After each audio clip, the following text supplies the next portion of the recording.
नमस्ते। आज थर्ड आई का एक स्पेशल एपिसोड कर दे रहे हैं।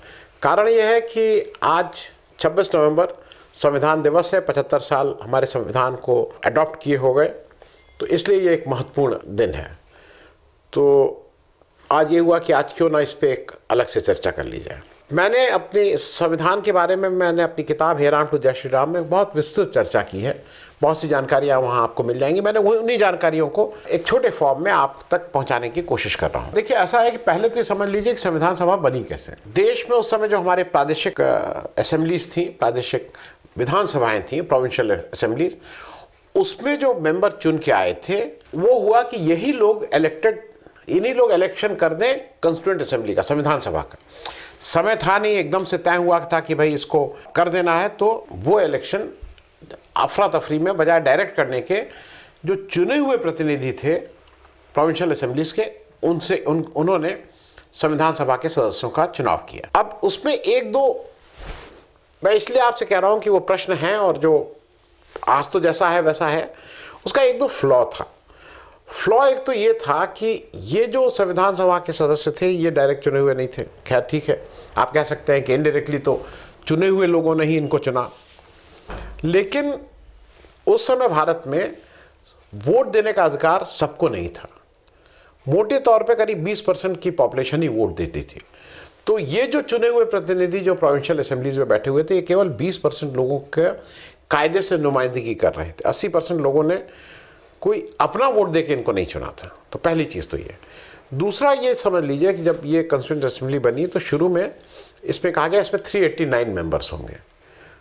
389 मेंबर्स 389, और उसमें से 292 जो है वो प्रोविंशियल असेंबली के मेंबर होंगे, और 4 मेंबर जो होंगे वो chief commissioner province of Delhi, Ajmer, Mewar, Coorg, इन सब के होंगे। तो ये हुए 292 + 4 296, और बाकी 93 मेंबर जो हैं ये प्रिंसली स्टेट्स, जो सीधे जहाँ पे असेंबलीज नहीं थी, जो सीधे ब्रिटिश क्राउन के अधीन थी, वहाँ के लोग होंगे। अगस्त 1946 में संविधान सभा का इलेक्शन हो गया था।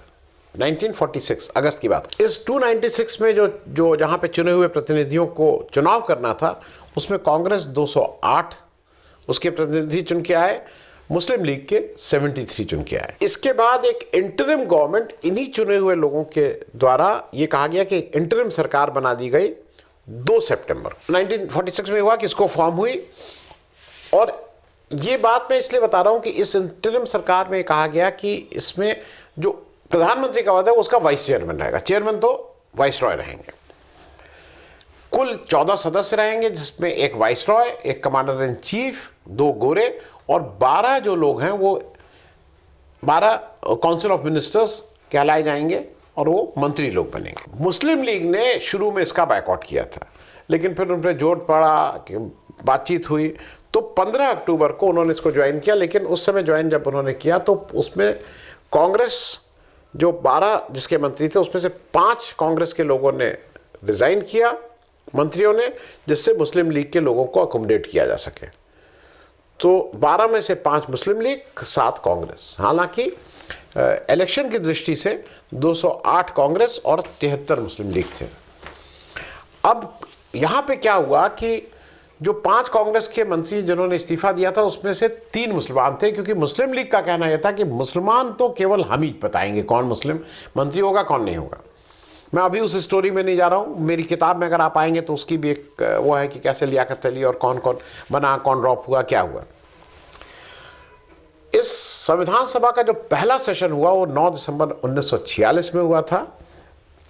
वैसे जानकारी के लिए बता दूं कि ये संविधान सभा कुल 165 दिन बैठी थी।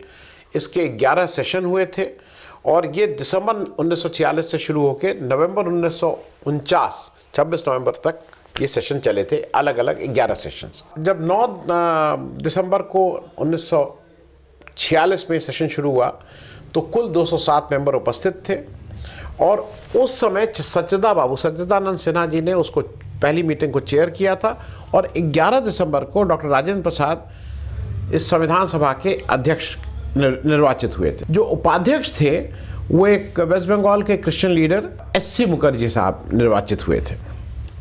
अब इसमें एक इंटरेस्टिंग वो है, वो मुझे ऐसा लगता है कि वो आपके साथ शेयर कर लूँ।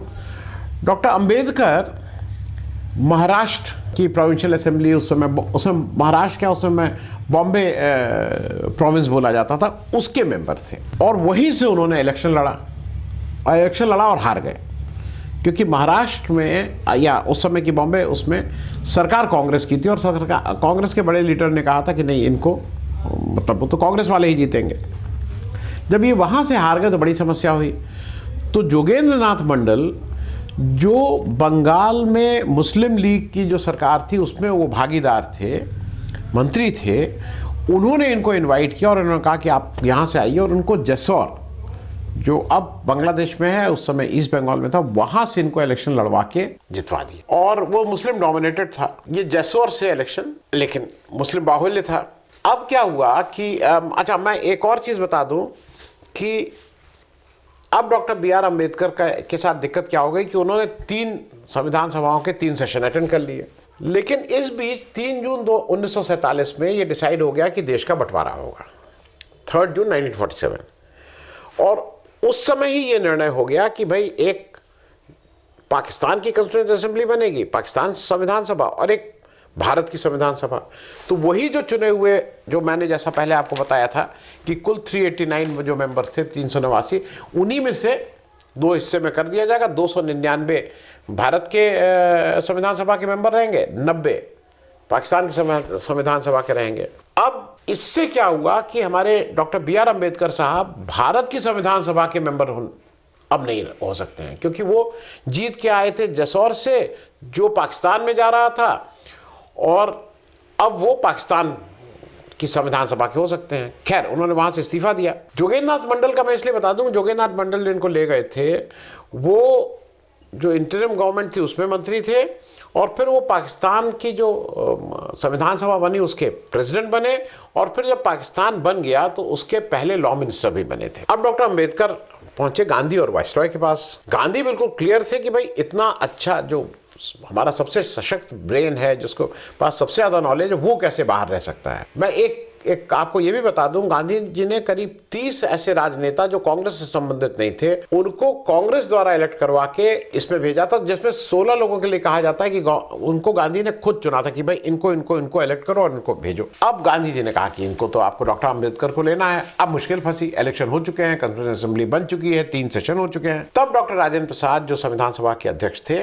उन्होंने बॉम्बे प्रेसिडेंसी के जो उस समय के तत्कालीन चीफ मिनिस्टर या प्राइम मिनिस्टर जो भी बोला जाता था, उनको बीजी खेर साहब को पत्र लिखा। ये 30 जून को उन्होंने लेटर लिखा कि भाई 14 जुलाई से अगली 4था सेशन होने जा रहा है, उससे पहले आप इनको एडजस्ट करिए, कैसे भी करके इनको महाराष्ट्र से एडजस्ट करिए। भाई आदेश आ गया है, गांधी जी और का कहना है, डॉक्टर राजेंद्र प्रसाद ने कह दिया है। तो फिर क्या हुआ, खेर साहब ने डॉक्टर M.R.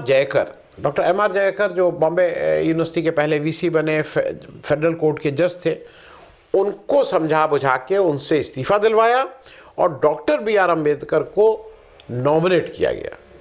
वो इलेक्टेड नहीं है, वो नॉमिनेट हुए फिर महाराष्ट्र से, और फिर वो संविधान सभा में आ गए। संविधान सभा में मैं जानकारी के लिए बता दूं, कुल 17 कमेटीज थीं, जिसमें 4 कमेटी के डॉक्टर राजेंद्र प्रसाद अध्यक्ष थे, 3 कमेटी के नेहरू जी अध्यक्ष थे, और बची हुई 10 कमेटी के अलग अलग लोग अध्यक्ष थे। जैसे हमारी जिसने कॉन्स्टिट्यूशन की ड्राफ्टिंग उसके डॉक्टर बी.आर. अम्बेडकर अध्यक्ष थे। वो मैं पहले ही बता चुका हूँ कि अब 299 बचे थे भारत की संविधान सभा के। एक इंटरेस्टिंग चीज़ बता दूँ, संविधान सभा का जो पहला है ना, वो पहले पेज पे वो एलिफेंट गॉड जिसको बोलते हैं, गणेश जी की फोटो है, और वो उसका सिंबॉलिक है। दो हैं। हिंदू धर्म में गणेश को विघ्नहर्ता भी बोलते हैं, और पहली पूजा गणेश की होती है, तो उस दृष्टि से भी रखा गया। लेकिन एक दृष्टि और थी, एलिफेंट मेमोरी बोला जाता है, हाथी जैसी याददाश्त।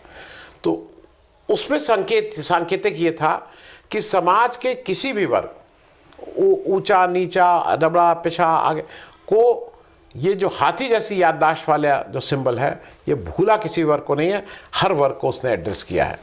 एक और इंटरेस्टिंग बात आपको साथ शेयर कर लूँ, जब आज संविधान सभा की हम लोग बात कर रहे हैं, जब सब कुछ संविधान हो गया, लिख गया, तब जवाहरलाल नेहरू ने प्रेम बिहारी नारायण रायजादा, सक्सेना थे लेकिन रायजादा लिखते थे, प्रेम बिहारी नारायण रायजादा, कैलीग्राफिक आर्ट के मास्टर थे, उनको बुलाया और उन्होंने उनसे कहा कि भाई इसको मैं चाहता हूँ कि प्रिंट ना हो। ये उन्होंने कहा कि मेरा ऐसा मानना है कि इसको आप कैलीग्राफी से, हाथ से लिखिए। मेरे किताब में हेराम टू जय श्री राम में जाइएगा, आपको सारे डिटेल मिलेंगे, किस कितने नंबर की पेन, कहाँ पे बैठ के लिखा, कैसे लिखा, सारे डिटेल हैं।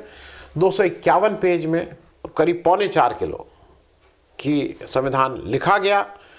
और इसमें जो शुरू का संविधान ओरिजिनल था उसमें 395 आर्टिकल, 395 आर्टिकल्स, 22 पार्ट और 8 शेड्यूल थे। लास्ट सभा जो 11वां सेशन हुआ वो 14 नवंबर से 26 नवंबर तक हुआ, और 26 नवंबर के बाद ये तय हुआ कि हम लोग इसको अडॉप्ट 26 जनवरी को करेंगे। उसका कारण ये था कि जब कांग्रेस का सेशन 1929 में रावी में हुआ था लाहौर में, तो रावी के तट पे जवाहरलाल नेहरू के नेतृत्व में कांग्रेस ने देश के सामने ये कॉल दी थी कि भाई हमारा 26 जनवरी हमारा स्वतंत्रता दिवस है और हम उसको लेके रहेंगे। लेकिन इस बीच जब वाइसरॉय माउंटबेटन बने तो माउंटबेटन के लिए 15 अगस्त अहम था, क्योंकि उस दिन उन्होंने विजय प्राप्त की थी एलाइड फोर्स, मतलब दूसरे विश्व युद्ध में, तो वो 15 अगस्त चाहते थे। तो 15 अगस्त हमारा स्वाधीनता दिवस हो गया। और ये हुआ कि नहीं, 26 जनवरी को नहीं भूल सकते हैं, क्योंकि 26 जनवरी आम भारतीय के लिए बहुत इंपॉर्टेंट था। तो डिसाइड ये हुआ 26 नवंबर को कि हम लोग इसको अडॉप्ट 26 जनवरी को करेंगे। 26 जनवरी को ये अडॉप्ट हुआ। उस दिन फिर से सब लोगों ने आके हिंदी अंग्रेजी में इसमें दस्तखत किए। 284 लोग पहुंचे थे। इंटरेस्टिंग है, बहुत सी इसमें छोटी छोटी और बातें हैं जो आपको मेरी किताब में मिलेंगी। लेकिन आज सिर्फ इतना ही कि संविधान हमारे देश में हमारे ऊंच नीच, गरीब अमीर, हमारी ताकत है, हमारा वजूद है। और हम अगर एज एन आइडेंटिटी आज हम कहते हैं कि उसको हटाओ, इसको गिराओ, वो अच्छा है, ये बुरा, इसकी ताकत वो संविधान ही हमें देता है। थैंक यू सो मच, बहुत बहुत धन्यवाद।